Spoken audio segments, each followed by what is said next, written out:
Выставачная прастора Цэнтра сучасных мастацтваў стала па-сапраўднаму міжнацыянальнай. Прадстаўнікі 5 краін адразу ў некалькіх залах паказваюць уласныя тэхнікі мастацкага тэкстылю. Гэта ткацтва, маляванкі, пэтчворк. Тут не толькі і палотны прафесіяналаў, але і аматараў. Праз іх творы можна адгадаць краіну.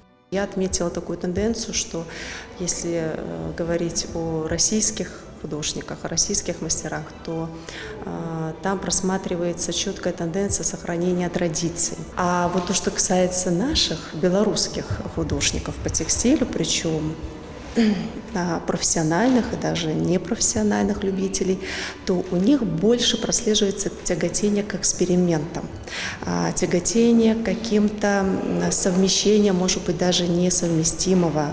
Дэвіз фестывалю гэтага года сусвет, таму ў творах актыўна прасочваецца заяўленая тэматыка. Амаль у кожнай выставачнай зале асобны праект, але фестываль пра тое, каб паказаць сучасны стан тэкстылю сярод удзельнікаў і тыя, хто толькі робіць першыя крокі. Таму пацверджанне праект «Космос» ад студэнтаў Акадэміі мастацтваў.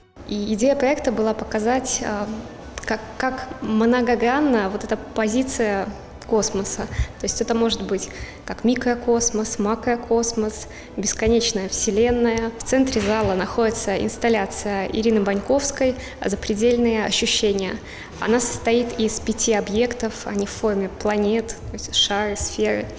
И каждый элемент, он отображает один из ощущений. У праграме фестывалю не толькі выставачны накірунак, але і адукацыйны. А гэта лекцыі, майстар-класы і творчыя сустрэчы з аўтарамі, падчас якіх адбудуцца яшчэ прэзентацыі новых праектаў.